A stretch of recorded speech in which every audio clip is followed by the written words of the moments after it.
This is Tel with Oshawa Bushcraft. I'm back today with another modification for the 82 pattern rucksack system. In our last video, I showed you guys how to swap the aluminum frame from a 64 pattern into the 82 pattern rucksack. Soldiers in the Canadian military have been doing this modification for a long time.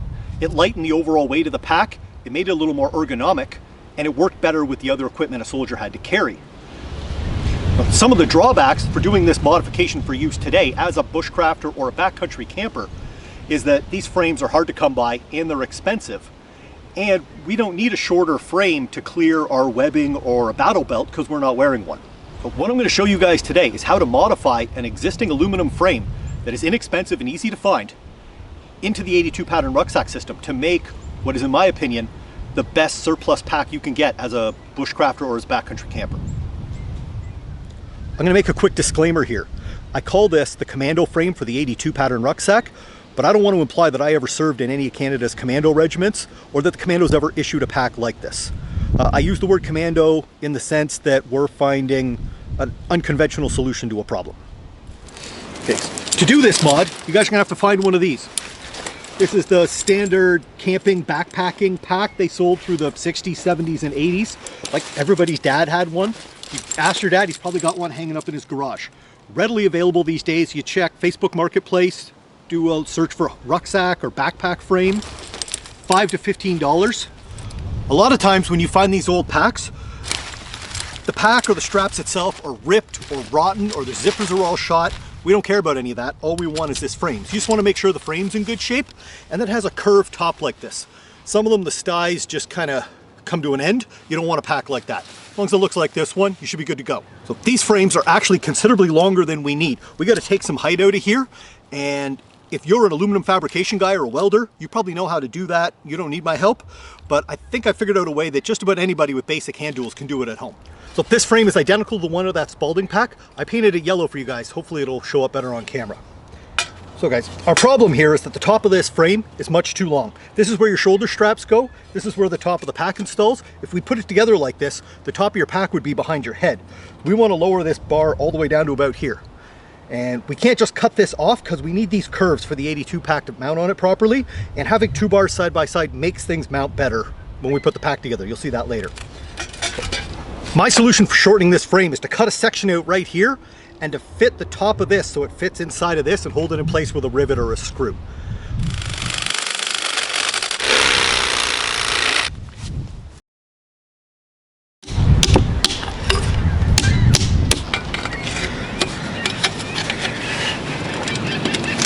So hope you guys could see that okay. So I cut that section of frame out and I notched it so it would fit. I could force it down inside the existing frame and then force it down whatever way you have to. If you can rig up a press to do this or a couple of clamps, great. If you're gonna pound on the frame, pat it really good. This is aluminum, it's pretty soft.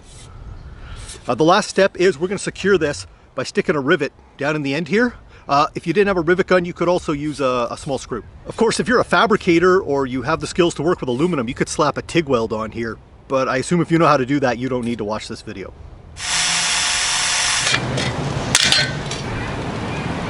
That took me about 20 minutes with like 3 tools and I'm literally in a ravine. So it's not that hard a job. I'll take a quick second here and show you guys the curvature in this frame. That's the bottom of it there, and that's to fit, you know, the proper posture for your back. Our next step is going to be to assemble all the 82 pattern components on this, and there's a few changes on what we got to do there. I'll show you. I have our new Commando frame, I have the original 64 pattern frame, and I have all the 82 pattern soft components laid out here. Before I get into this, I just want to show you guys the differences between the 64 frame and our Commando frame. We've gained about 2 inches at the top. I wouldn't count these, we're probably going to trim them off later, but we'll wait and see how the pack looks. Okay, I've shown you guys this assembly before, so I'm going to rip through this pretty quick, but I will slow down and show you the areas that need attention.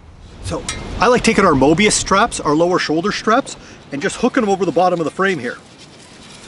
And then it's going to be held in place by the butt pad when we put it in there. This gives us as much height as we can.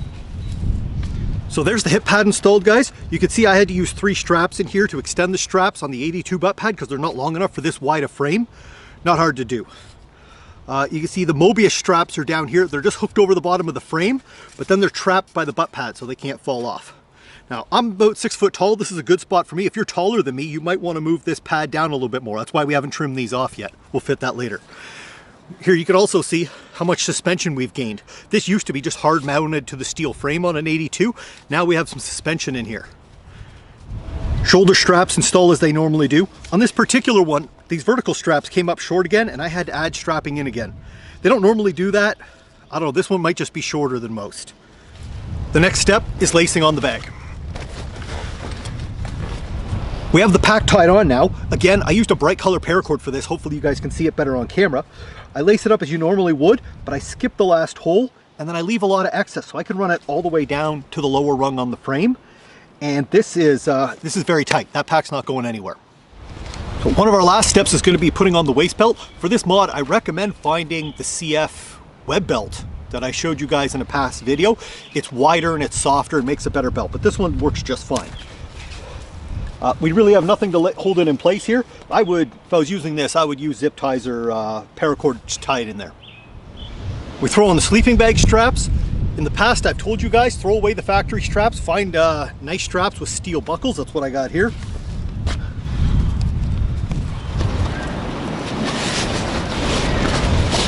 The valise straps hold our valise.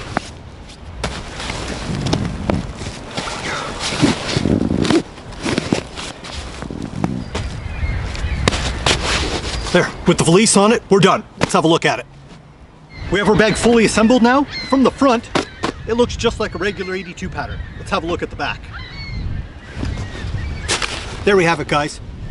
82 pattern Commando frame installed.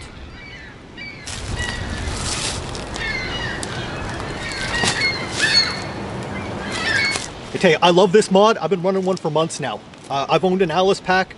I've owned a Molly 2. I have no interest in using anything else. I might already said this, guys, but in my opinion, this is the best military surplus rucksack you can buy for bushcraft or backcountry camping. I am Tel Statrick of Oshawa Bushcraft. This has been how to modify and assemble a Canadian Forces 82 pattern Commando framed rucksack. I've wanted to make this project for years for you guys, but it's very technical. It's not easy to do. I hope I explained everything thoroughly enough. If not, please post your questions down in the comments below and I'll try to get back to you. Your best bet is to join the Oshawa Bushcraft Facebook group and ask there. If you're having trouble with any of these modifications or sourcing these components, that's the best place to start. Thank you for watching this video. I'll see you guys on the next one.